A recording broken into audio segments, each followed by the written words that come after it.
प्रदेश में निकाय चुनाव को लेकर हलचल शुरू हो गई है। निर्वाचन विभाग ने चुनाव को लेकर अपना शेड्यूल है वो जारी कर दिया है। इसी के साथ ही राजनीतिक पार्टियों में सरगर्मियां शुरू हो गई है। अपने अपने वार्डों से चुनाव लड़ने वाले प्रत्याशी है वो नेताओं के द्वार पहुंच रहे हैं और अपना आवेदन देकर उन्हें पार्टी प्रत्याशी बनाने की मांग कर रही है। इसी बीच रतनगढ़ शहर में हम कामगार समाज एक तीसरे मोर्चे में उभर कर आया है। हालांकि ये गैर राजनीतिक दल है, लेकिन इस संगठन के द्वारा शहर के विभिन्न वार्डों में अपने प्रत्याशी उतारकर भाजपा और कांग्रेस से के द्वारा शोषित लोगों को एकजुट करने का प्रयास किया जा रहा है।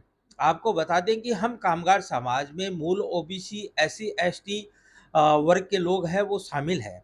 तो हमारे साथ हम कामगार समाज के तहसील अध्यक्ष हरिप्रसाद हरसवाल हमारे साथ हैं।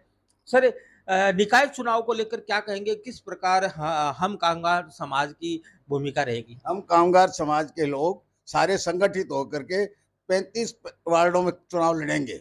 हमारे सभी जितने भी कार्यकर्ता है उन सबको एकजुट होकर करेंगे और हर वार्डों में सर्वे कराकर हर वार्ड से 35-35 40 आदमियों के मौजूद आदमियों से सर्वे कर राय मशविरा लेकर के हम हमारे प्रत्याशी उतारेंगे।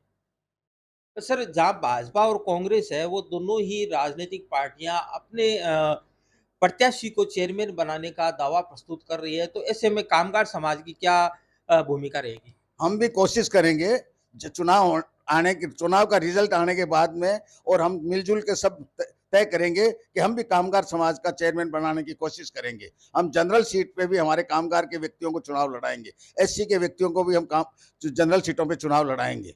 हम आपस के अंदर तालमेल करके सभी जातियों के हमारे जो मूल ओबीसी के जो लोग हैं, शोषित लोग हैं, जो भी पार्टियां बीजेपी और कांग्रेस आज तक हमारा शोषण किया है, उस शोषित से बचने के लिए हम लोग इकट्ठे होकर के संगठन को साथ लेकर के सभी लोगों की राय मशवरा लेकर के जवान से बूढ़े से बच्चों से सभी औरतों से सभी बच्चियों से सभी से राय मशवरा लेकर सभी वार्डों में चुनाव लड़ाने की कोशिश करेंगे।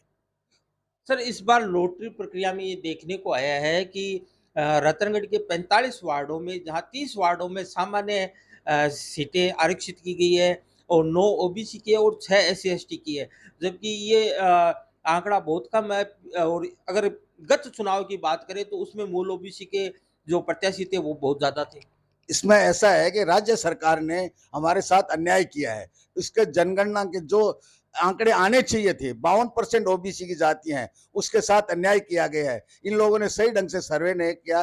बीजेपी शासन को लोगों को यह लग रहा था कि बीजेपी डिफेम हो रही है, जनता इनके साथ नहीं है, इसलिए इस तरह के आंकड़े कर रहे हैं। हम इसका पूरे जोर विरोध करेंगे और हम कहेंगे कि बीजेपी के लोग या शासन के लोग बदमाशी कर रहे हैं हम शोषित लोगों के खिलाफ, ओबीसी के खिलाफ। ओबीसी के लोग हमेशा बीजेपी को वोट देते आए हैं, एससी के लोग कांग्रेस को वोट देते हैं। इन दोनों पार्टियों से ओबीसी के और एससी के लोग दुखी हैं। वो दुखी होकर के मन बना रहे हैं कि हम कामगार समाज के लोगों के साथ मिलकर के हम चुनाव लड़ें और इनको चुनाव विजय बनाएं।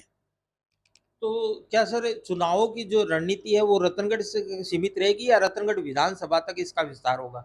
हाँ, हम लोग रतनगढ़, राजलदेसर, छापर तीनों नगर पालिकाओं में चुनाव लड़ेंगे और ग्राम पंचायतों के चुनाव में ग्राम पंचायतों में सरपंच का, प्रधान का, जिला परिषद सभी चुनाव लड़ने की कोशिश करेंगे। हम सब लोग सभी की राय मशवरों से, हमारी कोर कमेटी बनी हुई है, कोर कमेटी से सलाह मशवरा करके हम इसको विस्तार करके हम चुनाव सभी तरह के चुनाव लड़ेंगे।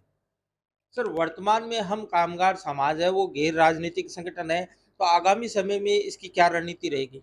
जरूर गैर सामाजिक संगठन है, पर बिगड़ राजनीति के हमारा भला नहीं होने वाला है। हमारा जो शोषण हो रहा है, जब तक हमारे लोग शासन के अंदर, प्रशासन के अंदर नहीं आएंगे, तब तक हमारा उत्थान होने वाला नहीं है। इसलिए हमने सबने राय लिया है कि राय मशवरा किया है कि सब लोग मिलके इसको गैर राजनीतिक संगठन के अलावा राजनीतिक में भी भागीदारी निभाएं। ये थे हम कामगार समाज के रतनगढ़ तहसील अध्यक्ष हरिप्रसाद हरसवाल, जिन्होंने अपनी बात हमारे माध्यम से आम जन तक पहुंचाने का प्रयास किया है।